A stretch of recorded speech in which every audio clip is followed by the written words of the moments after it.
Good morning. How is your day going? Beautiful morning, beautiful day. Hopefully it's a day of joy and happiness for all of us and our families. So on Monday, I spoke to you a little bit about the priestly blessing that is in this week's Torah portion. But I think it warrants more than one Dvar Torah, more than one Torah thought on it. Because the priestly blessing is so center in our lives as Jews that there's got to be a lot of deep meaning that we could glean from it.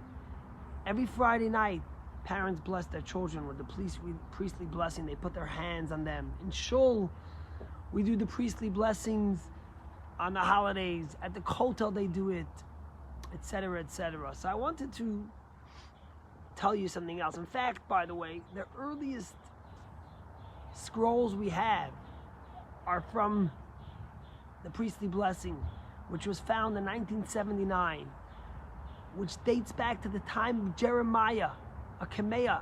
They found that it was like the size of a cigarette butt. And after 3 years with special tools, they opened it up and found the priestly blessings. It's 400 years dated before the Dead Sea Scrolls that we know. So you can imagine how much history, that this is the first words that we have documented in the Torah going back so far. So, everything you buy today has a manual. You buy a computer, it has a manual. You buy an iPhone, it has a manual. You buy an oven, it has a manual. Whatever you buy, don't leave it here, don't leave it in the sun, don't leave it on the radiator, do this, do that, etc., etc. There's one thing in life that has no manual when we get it, and that's children. Our children are born without a manual. Wouldn't it be lovely if it had a manual of how to deal with their moods and their frustration and all the challenges that come with raising children, which we all know is not the easiest thing. But the Torah is the manual for everything. Maybe the Torah has a manual for raising children, and what would it be? So I think the priestly blessings, which is 3 verses and 15 words, are the most powerful manual that Torah gave us for raising our children. Okay? So here we go. The priest, the high priest and the priest, before they blessed the Jewish people with the Birchat Kohanim, the priestly blessing, they said a blessing, Asher Kedishanu b'mitzvos v'tzivanu, to bless the children of Israel, bi'ahava, with love. Now, every blessing we have to do, every mitzvah we have to do is with love. When we wrap tefillin with love, when we light Shabbos candles with love, when we eat matzah, it's with love. But none of those blessings of Asher Kedishanu that we make before each of these mitzvahs say bi'ahava, with love. Why is this the one that says with love? Out of all the blessings, the one by priestly blessing says to bless them with love. And the answer to Alter Rebbe, the founder of the Chassidic Chabad movement, says is that basically God wasn't just telling the Kohanim that they have to bless us with love. When they bless us, they have to love us. But that they have to give the Jewish people the gift of love. Levarech es Amo Yisrael bi'ava, to give us the gift of love.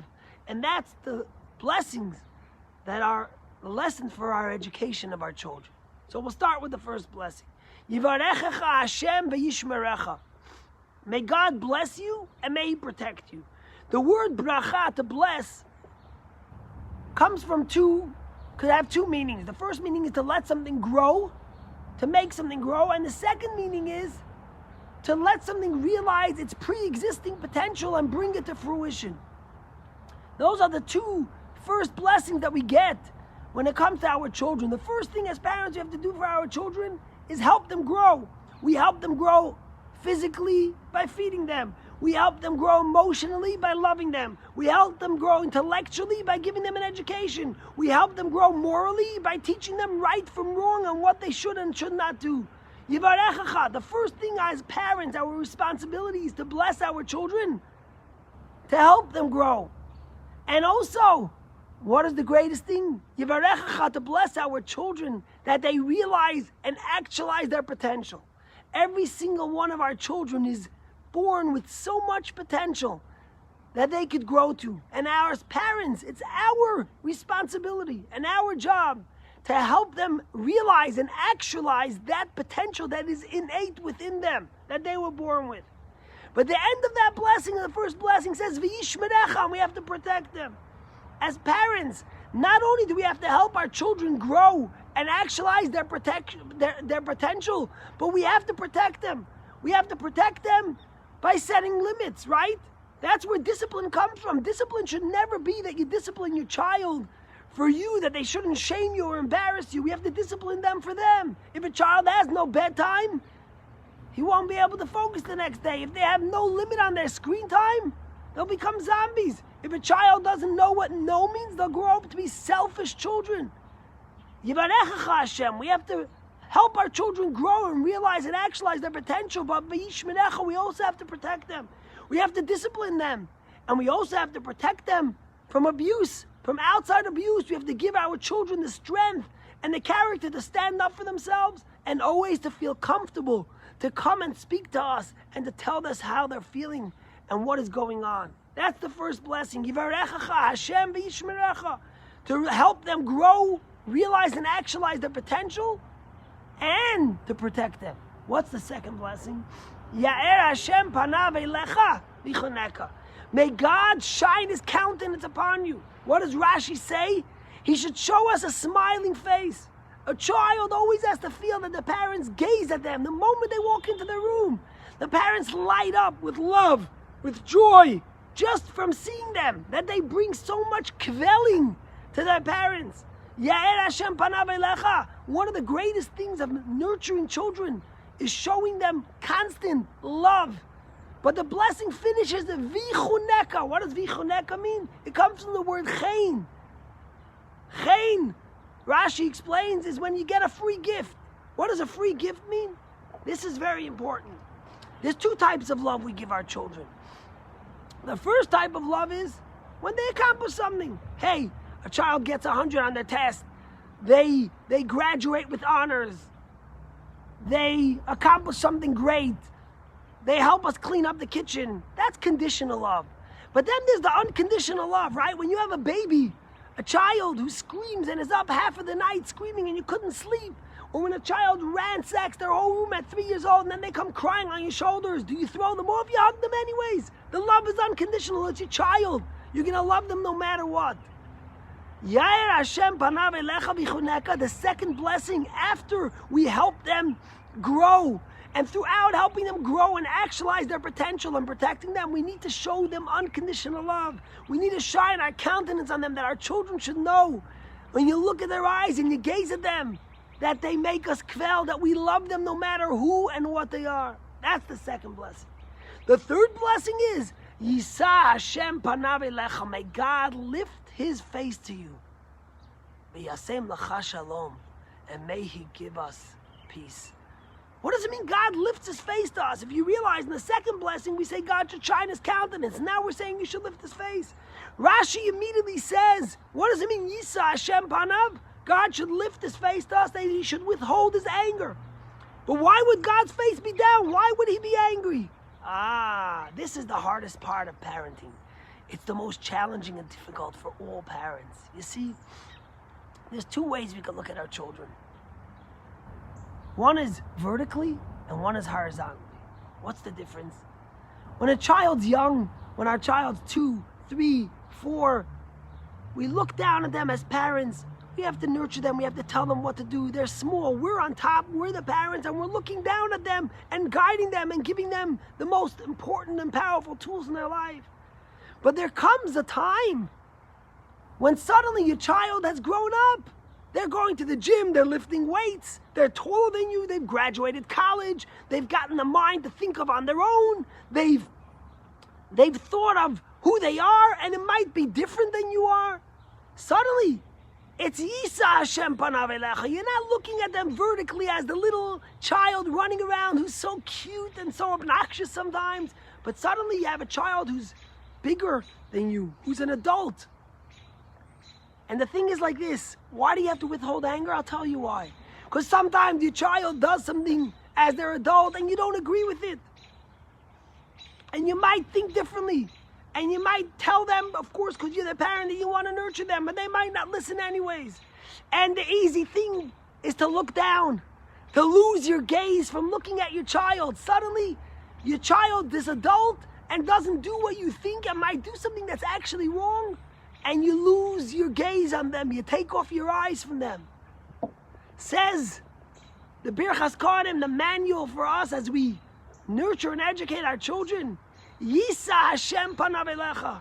You got to lift up your eyes. You always have to gaze and have a dialogue and have a discussion with your children, even when they're older and we disagree with them. And you know what? Sometimes we might disagree with them, and sometimes we might have a difference of opinion. But if you never lose your gaze, then you're always having a relationship and a conversation. And hopefully they'll get bigger, they'll get older, and their minds will grow. And they might even understand what you were telling them. But how do we have the strength to lift our eyes and to never lose that gaze? You know how? When you have the first two blessings first. When you help your children grow.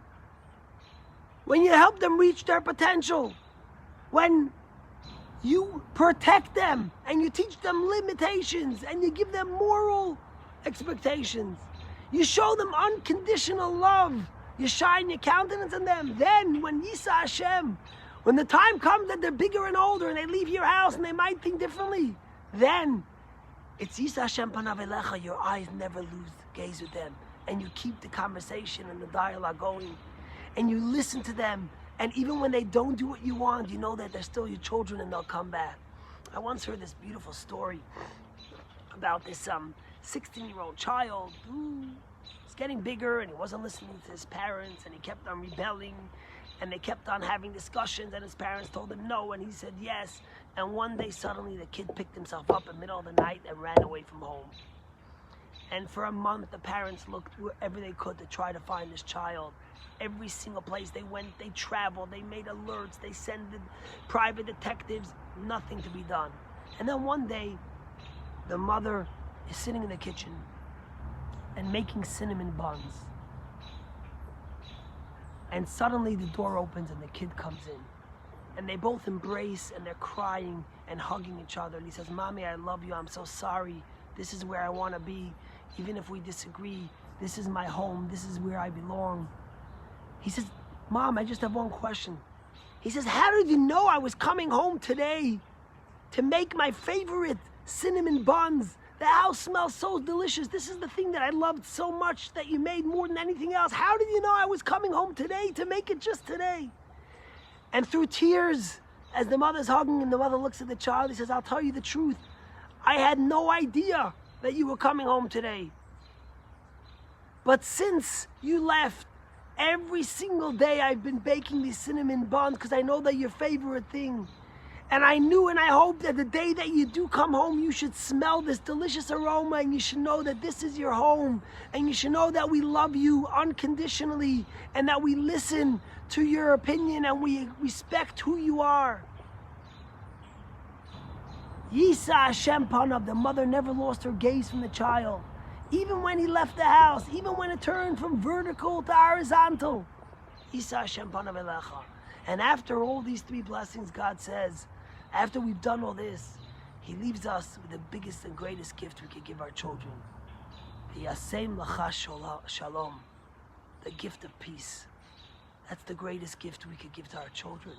Inner peace, inner harmony, and outer peace with their spouse, with their children, with their friends, with their boss, with their workers, with their fellow friends. And that's what the world yearns more than ever. But after we have Yivarechecha Hashem, we help our children grow emotionally, educationally, physically, morally, and we help them actualize their potential. We protect them, v'yishmerecha. We shine a countenance of love and grace unconditionally on our children. We learn how to Yisa Hashem panav, to withhold our anger and always keep a gaze on our children, even when they're older. Then, the Yasem Lacha Shalom, God gives them the gift of peace, of true peace for us, for all of our children, and for Am Yisrael. May this be the manual for our life. And may this be the manual we give our children. And may I recommend to you, if you never say the Birchas Kohanim, which is the first blessing we say every morning after we make the blessing for God giving us the Torah, that you say it, you tell it to your children, you bless them with it in words and in actions. God bless you. Have a great day.